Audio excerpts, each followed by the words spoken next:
अस्सलाम वालेकुम everyone, this is me Fiza Vyas, Gen Z speak another episode. और आज हमारा टॉपिक होने जा रहा है, आज हम जो यूथ से डिस्कस करेंगे that is going to be really really interesting. क्योंकि हमारी यूथ क्या सोचती है रिसेंट वॉर्स के हवाले से। एक तरफ ईरान वॉर है, लेकिन हम we are in in a war. हम ईरान वॉर का हिस्सा तो नहीं है, लेकिन हमारी अफगानिस्तान के साथ वॉर चल रही है। ऑफ एंड ऑन वो हमारे साथ झड़पें, हर वक्त क्लैशेस में रहते हैं। फिर उसके बाद हम पाकिस्तान को ये देखिए कि उस वॉर की सिचुएशन में भी हमने अपनी इकोनॉमिक कंडीशंस को बेहतर रखना है। हमने महंगाई को भी कंट्रोल में रखना है, हमने पेट्रोलियम मसनूआत को भी कंट्रोल में रखना है। ये इटसेल्फ एक वॉर है, इकोनॉमिक वॉर भी है और हमारे बॉर्डर्स पर वॉर भी है। और दोनों जानिब हमारे सोल्जर्स ऑल सेट ऑलरेडी हैं, लेकिन हम तो बेचारे अवाम है ना, हम तो कहीं ना कहीं पिसेंगे। तो हमारी अवाम और ख़ास तौर पे हमारी यूथ क्या सोचती है ओवरऑल वॉर सिचुएशन को हवाले से, क्या कहेंगे। अफगानिस्तान के साथ भी हमारी वॉर है, हमारी इंडिया के साथ भी वॉर है। इंडिया एक तरह से प्रॉक्सी वॉर अफगानिस्तान के जरिए हमसे शुरू किए हुए है। तो इस ओवरऑल जो एक वॉर जोन बने हुए हैं पाकिस्तान, आप यूथ इसको किस तरीके से देखती है? देखें, अगर हम बात करें ना इंडिया की सिर्फ, तो इंडिया तो एक खुद वॉर में घिरा हुआ है। अगर हम देखें चाइना की तरफ से लद्दाख, हाँ। चाइना हर वक्त लद्दाख को हासिल करने की कोशिश में इंडिया के साथ जंग में है। पंजाब में देखें, पंजाब में सिख इंडिया के साथ, इंडियन आर्मी के साथ लड़ रहे हैं। कश्मीर में देखें तो मुसलमान हैं, वो लड़ रहे हैं। और अभी रिसेंट 2025 के अंदर पाकिस्तान ने इंडिया को इतना करारा जवाब दिया 6-0 के साथ, क्या कुट जो इनको लगाई है। भूलता भी नहीं है अभी तक। हाँ। दूसरे अफगानिस्तान की बात करें, अफगानिस्तान वो बच्चा है जिसको माँ बाप ने अच्छी तरह पाला और वो बड़ा हो गया कि आपने मेरे लिए किया क्या है। अगर हम तारीख को थोड़ा सा देखें तो हमें पता लगता है कि जो नेटो फोर्सेस जब अफगानिस्तान में आई तो पाकिस्तान ने मदद की। पाकिस्तान ने नेटो फोर्सेस को वहां से निकालने में मदद एग्जिट की, करने में निकालने ठीक में, है। हाँ। और उसके बाद सेफ एग्जिट दिया कि भाई जाएं, अफगानिस्तान की जान छोड़े, जंग में कुछ नहीं रखा। फिर अमेरिका आया, अमेरिका की बारी भी पाकिस्तान गया, पाकिस्तान ने मदद की, पाकिस्तान ने सालसी किरदार अदा किया। अब जब पाकिस्तान ने तालिबान की हुकूमत बनवा दी और अब तालिबान कहें कि हम आपको मानते ही नहीं, तो फिर पाकिस्तान इस वक्त अफगानिस्तान को इस तरह मारे कि एक चूहे को साइड पे रख के बंदा चपेड़े नहीं मारता, हाँ। इस तरह अफगानिस्तान को मार पड़ रही है। तो अफगानिस्तान क्यों चाह रहा है कि पाकिस्तान उसको मारे, जबकि मुसलमान ममालिक के ताल्लुक अच्छे करके इनको एक साथ चलना चाहिए। एग्जैक्टली, ठीक है। अफगानिस्तान पता नहीं क्यों हमसे लड़ाई करने पे तुला हुआ है। क्यों भाई, क्या मसला है अफगानियों को? हम तो उनको वेलकम तक किया। आप देखें वहां पे कितने अफगानीज हैं जिनको ट्रांसपोर्ट हो, कोई सेक्टर हो, कपड़े का सेक्टर हो, आपको अफगानी नजर आते हैं। हमने यहाँ उनके लिए जॉब अपॉर्चुनिटीज क्रिएट कर दी, फिर भी अफगानिस्तान वाले। तो यूथ अफगानिस्तान को, नेबरिंग कंट्रीज को के हवाले से आप क्या सोचते हैं? देखें, बात वही जो इन्होंने कही कि अफगानिस्तान को पाकिस्तान ने कितना साथ दिया उसका। आज जो कि वो मुस्लिम कंट्री भी है, उसको तो चाहिए ही नहीं कि हमारे साथ इस तरह जंग करे। जब तक वो इंडिया के पीछे लगा रहेगा तब तक ये सूरत ख़त्म ही नहीं हो सकती, क्योंकि इंडिया उसको बार बार जिसे कहते हैं शह देता है, उससे कहता है कि लड़ो लड़ो लड़ो।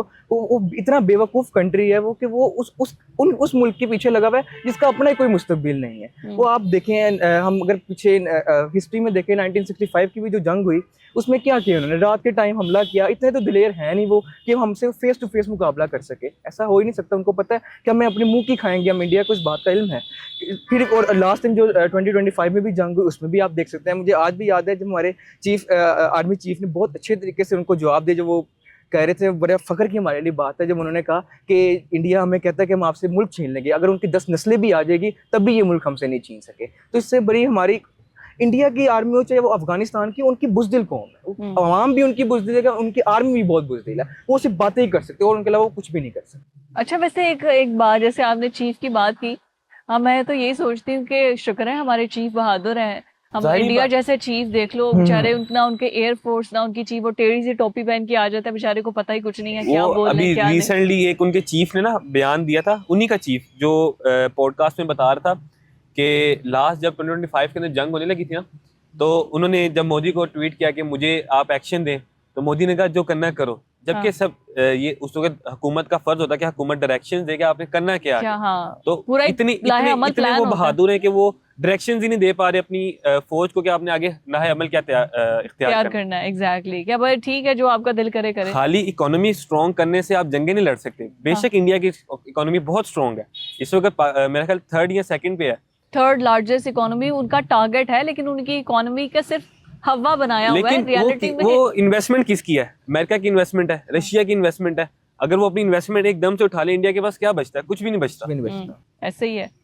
पाकिस्तान के पास तो चाइना जैसे एक अच्छे दोस्त हैं जो अपनी इन्वेस्टमेंट पाकिस्तान को देते हैं और पाकिस्तान को कहते हैं कि आप लगाएं, हम आपके साथ हैं। इंडिया के साथ क्या, इंडिया सऊदी अभी अरब है हमारे साथ, सऊदी हमारे अरब साथ है, दुबई है, हमारे साथ गल्फ कंट्रीज कितने ज्यादा है। अमेरिका आज इंडिया को क्या, आपने रशिया से तेल नहीं लेना, इंडिया की जरूरत नहीं है कि वो दोबारा रशिया से तेल ले सके। हाँ तो वो नहीं ले, ये सैंक्शंस आई है ना, एसेंशियल आई। तो उसने मना कर दिया। अभी सिर्फ 1 मंथ के लिए उनको मिला है, लेकिन बिल्कुल ठीक कह रहे हैं आप कि वो उसकी जरूरत नहीं थी, उसने उसकी रशिया जरूरत से नहीं लेना है। बंद कर दिया। ऐसे ही है। अच्छा, अभी जैसे इकोनॉमिक कंडीशंस की हम बात कर रहे थे कि इंडिया ने एक मिथ बना दी हुई है कि भाई हम बड़ा इकोनॉमिकली स्ट्रांग, हालांकि वहां पे भी महंगाई बुरी है, लोग अभी भी सड़कों पे सो रहे हैं, बुरे हाल है। हमारे यहाँ पर वॉर सिचुएशन की वजह से भी बहुत ज्यादा महंगाई हो रही है, तो उस पर प्रोपेगेंडा भी बहुत ज्यादा किया जा रहा है कि देखिए जी, पेट्रोल पहले इस टाइम पे इतना था, अब इतना हो गया है, तो समझे वजीर आजम चोर है, रात के अंधेरे में ऐसे कर दिया। जब सोशल मीडिया पे आप जो मीम्स देख रहे हैं और लोग उसको बार बार रीट्वीट भी कर रहे हैं, रीशेयर भी कर रहे हैं। अब वॉर के अंदर एक स्पेशल सिचुएशन होती है, हमारे मुल्क के अंदर अफरा तफरी तो है ना, ऑब्वियसली है, और ये ग्लोबली सब पे इम्पैक्ट आया है, लेकिन पाकिस्तान उस नैरेटिव को हमेशा जोड़ देता है किसी पॉलिटिकल एंगल के साथ, अपने फायदे के लिए पार्टीज जोड़ देती हैं ऐसे, और हम भी उनको फर्ज समझ के रीट्वीट कर रहे होते हैं, हम भी फर्ज समझ के कर रहे होते हैं। ऐसे ही है। बिल्कुल आप ठीक कह रही हैं। बेसिकली बात आ जाती है कि हमारी जो आवाम है ना, वो अब क्योंकि ज़ाहिर है वो डिफरेंट माइंड सेट के हैं। अब एक हर किसी का माइंड सेट सेम तो हो नहीं सकता। वो कोई है जो किसी पॉलिटिकल को तरजीह देता है, किसी पॉलिटिकल को तरजीह देता है, तो ज़ाहिर है उनको तो किसी को मौका मिलना चाहिए कि हमें किसी के खिलाफ बात मिले तो हम बार बार उसको हवा बना दे, और ऐसा ही इस दफ़ा भी होगा। जबकि पाकिस्तान के अवाम को समझना चाहिए कि खाली ये पेट्रोल की जो प्राइसेस रिसेंटली इंक्रीज़ हुई है वो खाली पाकिस्तान में इंक्रीज़ नहीं। मेरे रिलेटिव बहुत हैं जो जर्मनी में भी हैं, लंदन में भी हैं, उन्होंने बाकायदा ये बताया कि वहाँ पर भी यही हुआ कि प्राइसेस पूरे टोटल वर्ल्ड में बहुत इंक्रीज हुआ है। तो बस वही बात आ गई कि अवाम उसको सही तरीके से पता नहीं होता। वो एक बंदा कोई बात करता है, वो अगला बंदा उसको देखता नहीं है कि यार वो सही बात कर रहा है कि नहीं सही बात, बस उसको हवा बनाने के लिए, आपके ऊपर से सोशल मीडिया का जब से दौर आया, वो जान के वो व्यूज हासिल करने के लिए जान के वो प्रोपेगेंडा बना। अच्छा, ऐसे है, बहरानी हालात में हम हैं, हम बॉर्डर्स पे भी एक जंग लड़ रहे हैं और हम मुल्क के अंदर भी एक जंग लड़ रहे हैं, हमारी इकोनॉमिक एक जंग वॉर जो है वो चल रही है। सो आपको लगता है कि यूथ इस चीज को अंडरस्टैंड करती है, या आप लोग क्या सोचते हैं करंट हमारे जो इकोनॉमिकल कंडीशन है और जो महंगाई की सूरत हाल बनी हुई है, what's your take on it? अगर हम टोटली देखें ना, तो हमारी जो अवाम है ना, वो एक मासूम अवाम है, मासूम बहुत ज़्यादा। वो इन्फॉर्मेशन को अगर देखती है तो फ़ौरन डिस इन्फॉर्मेशन को जल्दी शेयर करती है, और जो करेक्ट इन्फॉर्मेशन है उसको शेयर नहीं करती। हाँ। अगर हम टोटली देखें ना, सिनेरियो देखें क्या है कि अगर हम पेट्रोल ना महंगा करते, हमारी हुकूमत ने बताया कि हमारे पास 30 डेज के रिजर्व्स पड़े हैं, अगर हम पेट्रोल ना महंगा करते, जो बिजनेसमैन है उसका तो दिवालिया हो जाना था, उसके पास 30 डेज के रिजर्व है, वो आगे खरीद ही नहीं पा रहा, वो गया, इकोनॉमी वहीं पे आपकी ठप हो जानी थी। अगर हम महंगा ना करते, बिजनेसमैन ने क्या करना था, पेट्रोल देना बंद कर देना, ठीक है, स्टॉक कर लेना था, और आपको पेट्रोल मिलना था। फिर अवाम ने एहतजाज करना था कि हमें पेट्रोल ही नहीं मिल रहा, तो हुकूमत ने क्या करना था, हुकूमत ने दोनों एंड को बचा के रखना था, उनको मीट करना था, दोनों को सहूलत देनी थी। लेकिन अवाम पे बोझ आया, जाहिरी बात है, एकदम से इतना पेट्रोल महंगा हो जाना, हाँ। एक वो बंदा जो दिहाड़ीदार मजदूर है वो कैसे अफोर्ड करेगा। लेकिन थोड़ा सा आपको भी हुकूमत का साथ देना पड़ेगा। जब आप तीनों तरफ से जंग में हो, साइबर अटैक आप पे हो रहे हो, ठीक है, उसके बाद आप अलग से जंग लड़ रहे हो, अफगानिस्तान से भी इकोनॉमी जंग आप ऑलरेडी लड़ रहे हैं, यस। तो आपको हुकूमत के साथ, रियासत के साथ खड़ा होना पड़ेगा और रियासत का साथ देना। ये आपने बड़ी अच्छी बात की है, रियासत के साथ खड़े होने से मुराद आप क्या लेते हैं कि क्या रियासत, बड़ा आम सा वर्ड है ना हम यूज करते हैं, रियासत के साथ खड़े होने से यूथ क्या मुराद लेती है? बेसिकली इसका मकसद ये कि हमारा ये फ़र्ज़ बनता है कि जो भी हमारा रियासत फैसला करें, हमें उसका करना चाहिए कि यार वो सही फैसला करिए, हमें उसके इख्तलाफ नहीं करना चाहिए। हमारे इमाम फौरी तौर पे अभी बढ़ता ही नहीं है, साथ ही इख्तलाफात शुरू कर देती है, ये हो गया वो हो गया, ऐसा नहीं होता। उन्होंने कोई ना कोई बात सोच समझ के फैसला किया होता, क्योंकि उनके लिए पूरी आवाम को देखना कि चलना होता। खाली ये नहीं होता कि उन्हें एलीट क्लास को या मिडिल क्लास को या लोअर क्लास को चलना होता, उन्होंने सबको बचाना होता और आगे फ्यूचर के लिए उन्होंने देखना। अच्छा, ये देखिए, जैसे ईरान है, अभी वॉर सिचुएशन में है, मैं देख रही थी वहां पे जो वहां से फुटेजेस आती हैं लाइव, वहां पे बाजार लगे हुए हैं, सब्जियां फ्रेश, फ्रूट्स लगे हुए हैं, लोग आ रहे हैं खरीद रहे हैं, ऐसा नहीं है जखीरा अंदोजी कर लो, जंग लग गई है, वहां पे ऐसा कुछ नहीं है। हमारे यहाँ पर अभी कुछ होता नहीं है, लेकिन हमारे यहाँ पर कार्टेल्स और अवाम है ना, हम हर चीज हुकूमत पे क्यों ब्लेम करें? हमारे यहाँ पर जखीरा अंदोजी कर लो, बचा लो, जिसका जहां दांव लगता है ना, वो उतने महंगे दामों चीजें फरोख्त करना शुरू कर देता है। As a nation I think हम भी कहीं ना कहीं करप्ट हैं। बिल्कुल ऐसे आप बिल्कुल ठीक कह रही हैं। एज अ नेशन हम आज तक एक कौम बन ही नहीं सके। हम हर वक्त इंडिविजुअल बन के सोचते हैं, मैं अपना सोचूंगा, आप अपना सोच रहे हैं। जब तक हम ऐसा करेंगे हम एक रियासत, एक कौम नहीं बन सकते, अच्छी अच्छी कौम। अगर हम, अभी तो जंग चल रही है ना, अगर हम पीछे थोड़े से 2-3 साल पहले चले जाए, जैसे ही रमज़ान आते हैं क्या होता है, फ्रूट महंगा, सब्जी हाँ। महंगी, फल महंगा, जबकि पीछे से वही चीज़ सस्ती आ रही है लेकिन आगे आगे महंगी हो रही मुनाफा है। कमा रहे हैं आप। जबकि ये गलत है। बाकी रियासतों में देखा जाए, बाकी मुल्कों में देखा जाए तो वो गैर मुल्की होकर रमज़ान का ख्याल करते हैं और अपने जो मुसलमान भाई हैं उनका साथ देते हैं रमज़ान के अंदर कि नहीं, इनका रोज़ा है, इनकी हमने मदद करनी है, इनकी हेल्प करनी है। हाँ ऐसे ही अभी है। तो कुछ बहुत सी वीडियोस भी वायरल हुई हैं कि इंडिया के अंदर ही हॉस्टलाइज्ड जो बॉयज़ हैं, वो एक जो मुसलमान है वो नमाज पढ़ रहा है और जो हिंदू है वो उसके लिए खाना बना रहा है, या तो नमाज पढ़, मैं तेरे लिए खाना बताऊंगा हूँ, हाँ सहरी ये इफ्तारी देखो ना, बना। अब ये देखो वहां पे पब्लिक है, वो मुसलमान और हिंदू के शायद इतने आते हैं, बहुत से हिंदुत्वा के बहुत से ऐसे आते भी हैं मसले मसाइल जिसमें वो मुसलमानों को जानबूझ के कहते हैं कि श्री राम के नारे लगाओ, बट ओवरऑल पूरे पूरे हिंदू तो मजहब कम्युनिटी देखिए ऐसी नहीं पांचों होगी उंगलियां ना। बराबर तो नहीं होती। एग्जैक्टली, अच्छे लोग भी उसी में होते होंगे। अभी ये जो हम स्पेसिफिक हम बात कर रहे हैं कि हम वॉर जोन में हैं, हम इंडिया के साथ, अफगानिस्तान प्रॉक्सी वॉर इंडिया की लड़ है, अच्छा उसका भी एक हम पे इम्पैक्ट बहुत ज्यादा आता है। तो एज अ यूथ आप क्या समझते हैं कि हम, हमारी फोर्सेस जिस तरीके से इंगेज हैं अफगानिस्तान के साथ भी, इंडिया के साथ भी, एक जज्बा पैदा होता है उनको देख के कि भाई ये कैसे हमारे लिए लड़ रहे हैं, हमारे लिए बॉर्डर्स पे खड़े हैं, वो एक प्राउड मोमेंट फील होता है। बहुत ज़्यादा हमें फ़ख्र होना चाहिए कि हम पाकिस्तान में रहते हैं और हमारी आर्मी पाक फौज है, जिस तरह वो लड़ रहे हैं।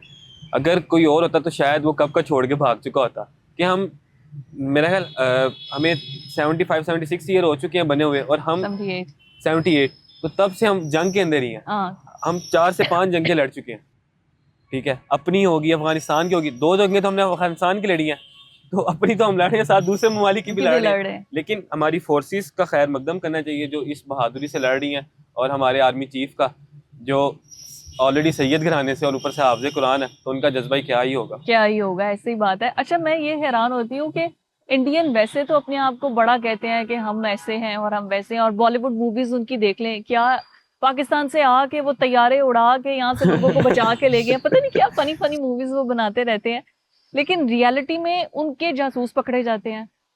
कुलभूषण हमारे पास जी है, ऐसे ही है। कनाडा में जासूस पकड़ा गया, बहरीन के अंदर जो जासूस उनका पकड़ा गया है, वो जासूसी कर रहा था। इनकी ट्रेनिंग ही ये करवा दें। वो दिल को तसल्ली देने के लिए ख्याल अच्छा होता है कि हम बहुत अच्छे हैं। वो अपनी फिल्मों से अपने आप को तसल्ली देते रहता है कि हमारी फौज, हम जो बजट लगा रहे हैं अपनी फौज पे वो बहुत सही है, हाँ। एक्यूरेट है। लेकिन रियलिटी कुछ और है, रियलिटी फैक्ट्स एंड फिगर कुछ और है। अगर आप उठा के देखें तो हमेशा आपको मार पड़ी है, ठीक है, आपके जासूस पकड़े गए हैं, ठीक है, आपके जासूसों ने आके सब कुछ बताया कि हम क्यों कर रहे थे, हमें कहाँ से फंडिंग आ रही थी। हाँ हमने आपको आपका एक प्यारा तोहफा वापस भी किया, हाँ अभिनंदन, ठीक है, अभिनंदन। हाँ चाहे उसको हमेशा याद रहेगी और Yes. आपको भी याद रहेगी। हाँ हम तो याद बेसिकली इनका मीडिया भी करप्ट है, आप देखें ना, मुझे याद है लास्ट टाइम जो इनका हुआ, ओ माय गॉड, war जो मीडिया हुई। तो इनका इतना फनी है। मैं एक वीडियो देख रही जिसमें वो कोई बाजार था और वो ऐसा होता नहीं है, कहीं सेल लगी हो तो लोग कहते हैं कि हाँ भाई खरीद लो खरीद लो, वो वाली वो वीडियो थी। कहता है देख रहे हैं आप इस टाइम ऐसे लोग घबरा रहे हैं पाकिस्तान में।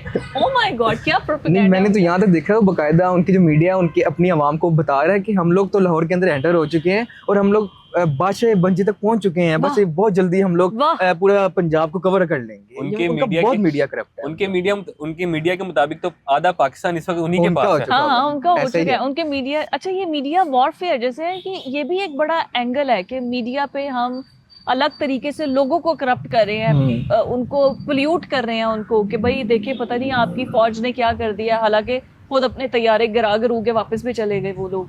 ये माइंडसेट तब्दील करना है ना, हमने मीडिया के थ्रू ही अपनी आवाम का माइंडसेट तब्दील करना है, तो वो वही कोशिश करें, लेकिन जो नहीं हो रही, उनके एक्टर्स आगे खुद बता रहे हैं कि भाई reality and facts and figure बता दो हमें, बता देंगे यार जबकि उनको पता है कि क्या हुआ है। क्या हुआ एग्जैक्टली। सोशल मीडिया इस मामले में मैं मानता हूँ कि अच्छा साबित हुआ है। उसकी वजह ये कि अगर वो खाली ब्रॉडकास्ट मीडिया में रहते ना तो उनकी आवाम तो फिर पक्का कर चुकी होती कि पाकिस्तान वाकई इंडिया के पास इंडिया चला के गया। पास है। ये सोशल मीडिया था तो उनको रियलिटी इस बात की पता चली कि नहीं ऐसा नहीं है, हमारी आर्मी ही झूठ बोल रही है और कुछ भी नहीं कर सकते, वो बातें ही करती है। अच्छा मैं ये जैसे बात कर रही थी कि उनकी आर्मी की शायद ट्रेनिंग उस तरीके से नहीं है या वो प्रोफेशनलिज्म उस तरीके से नहीं है उनके जासूस भी पकड़े जा रहे हैं, उनके नेटवर्क भी आ रहे हैं सबके सामने। उनको पता भी नहीं है वॉर कैसे लड़नी है, उनको पता नहीं है कि तैयारे कैसे उड़ाने हैं, उनके उनके एयरफोर्स को ही नहीं पता कि क्या किस तरह स्टेटमेंट देने हैं या किस तरह मीडिया को हैंडल करना है। वो कहते हैं कि अगर आप हमारी तरफ से आएंगे तो ये मेक श्योर करना हम आपसे ऑपोजिट डायरेक्शन में खड़े होंगे। क्या उनका फनी चीफ के ये स्टेटमेंट है ये सब। तो ये मतलब एज अ यूथ आप लोग जब ये मीम्स इस तरह के बने बनाए देखते हैं और इसको पूरा एंजॉय करते हैं तो what a thought came into your mind कि यार ये इतने डरपोक और ये हैं, शुक्र है हम हमारे साथ ऐसा नहीं है, हमारी फोर्सेस ऐसी नहीं है। अगर हम देखें ना तो वो एक नॉन मुस्लिम है, उनमें जज्बा नहीं है, लेकिन वो एक प्रॉपर चैनल के थ्रू आती है, उनकी आर्मी भी प्रॉपर चैनल के थ्रू आती है। जिस तरह हमारी एकेडमीज हैं, हमारी तैयारी होती है, उनकी भी तैयारी होती है, उनकी भी मशक होती है, लेकिन उनमें जज्बा नहीं है लड़ने का। हमारे पास उनके मुकाबले में कम फैसिलिटी वाले तैयारे थे जो उनका मुकाबला कर सकते, लेकिन हमने उनके राफेल गिराए। हाँ। जो उस वक्त के मतलब 2025 की जनरेशन के सबसे बेस्ट तैयारे थे, लेकिन उनमें जज्बा नहीं। हमारी पाकिस्तानी अवाम, पाकिस्तानी कौम और अफवाज पाकिस्तान के जज्बा बहुत है मुसलमान होने के लिहाज से। ये जज्बे की जो हम बात कर रहे हैं, कोई जज्बे पे मुझे लगता है कि आपकी आवाज कोई गाना भी सुनाए भाई हमें, कोई जज्बे पे कोई ऐसा जो कि हमारी यूथ को भी थोड़ा सा मोटिवेट करे। दिल की हिम्मत वतन, अपना जज्बा वतन, मन की सच्ची लगन, सीधा रास्ता वतन। दिल की हिम्मत वतन, अपना जज्बा वतन, मन की सच्ची लगन, सीधा रास्ता वतन। खाई है ये कसम, खाई है बाखुदा, सुन ले दुश्मन सभी, ये वतन है सदा। हर दिल की आवाज, दिल दिल की आवाज, पाकिस्तान जिंदाबाद। बड़ी अच्छी आवाज है आपकी तो, दैट इज वेरी नाइस। और यही जज्बा तो हमें चाहिए हमारी यूथ का, जैसे हम बात कर रहे थे। और ऑनेस्टली दोनों एंगल्स में हमारे बॉर्डर्स के भी और जो इकोनॉमिक जो हमारी वॉरफेयर एक हम जो अभी जंग लड़ रहे हैं पाकिस्तान के अंदर इकोनॉमिकली, तो ऐसा जज्बा और ऐसी सपोर्ट हमारी यूथ की तरफ से हमें चाहिए ही चाहिए। Any message would you like to give to the people who are watching specially? मैं चाहूंगी कि इस वॉर की सिचुएशन में जो अनस्टेबिलिटी है और एक दूसरे का ख्याल करके चलना बड़ा इंपॉर्टेंट है, बहुत इम्पोर्टेंट। बजाय कि आप एक प्रोपेगेंडा बनाए जिससे बाहर का मीडिया फायदा उठाए, तो एक अच्छा एक पॉजिटिव मैसेज आना चाहिए हमारी तरफ से। क्योंकि हमने जो पहले बात की ना कि अगर रियासत कोई फैसला कर रही है ना तो रियासत हर चीज़ को देख के, फैक्ट्स एंड फिगर देख के बात करती है और फैसला करती है। वो खाली एलीट क्लास को टारगेट नहीं करती, ना ही लोअर मिडिल क्लास को, ना मिडिल क्लास को, वो सबको टारगेट करती है। और वो एक बेहतरीन फैसला होता है आपके लिए, आपके हक में होता है। तो रियासत के साथ खड़ा होना बहुत लाजमी, इस सिचुएशन में तो बहुत लाजमी है। हाँ, बाद में आप इख्तलाफ कर सकते हैं, हर चीज़ से इख्तलाफ हो सकता है, नज़र का इलाज हो सकता है, नज़रिए का इलाज नहीं हो सकता। लेकिन आपको इस वक्त अपनी रियासत के साथ, अपनी अफवाज के साथ खड़ा होना बहुत ज़रूरी है। आप देखें, आप जो जितनी भी आवाम है, आप सबसे पहले ये बात देखें, आप आराम से रात को आराम से सो सकते हैं, सिर्फ अपनी आर्मी की वजह से सो सकते हैं। हमें पता है कि खुदा ना खासा कोई भी सिचुएशन हुई तो हमारी आर्मी है हमें बचाने के लिए। तो हमें चाहिए कि हम उनका साथ दें, उनको मोटिवेशन दें, ताकि वो हम आगे, वो बहुत मुश्किल में, कितने मुश्किल वक्त में उन्होंने हमारा आर्मी ने हमारा साथ दिया। तो हमारी आवाम का फ़र्ज़ बनता है कि उनको मोटिवेशन दे ताकि वो आगे बढ़कर और अच्छे तरीके से जंग को लड़ सके। बिल्कुल यही बात है। और एक जब ट्रस्ट होता है ना, जब पता है हमारी फोर्सेस को कि कुछ भी हो जाए हमारी आवाम हमारे साथ है, हमने उनको लेट डाउन नहीं होने देना और उन्होंने हमें लेट डाउन नहीं होने देना, तो that is a beautiful bond. लेकिन प्लस वही बात कि हमारी सिर्फ फोर्सेस नहीं, एक इकोनॉमिक वॉर भी हम पाकिस्तान के अंदर जंग की हालत में हमने शुरू की हुई है। सो इस इकोनॉमिक वॉर में भी हमने एक दूसरे का साथ देना है और एक दूसरे को सपोर्ट करना है। I'll see you with another episode. Allah Hafiz.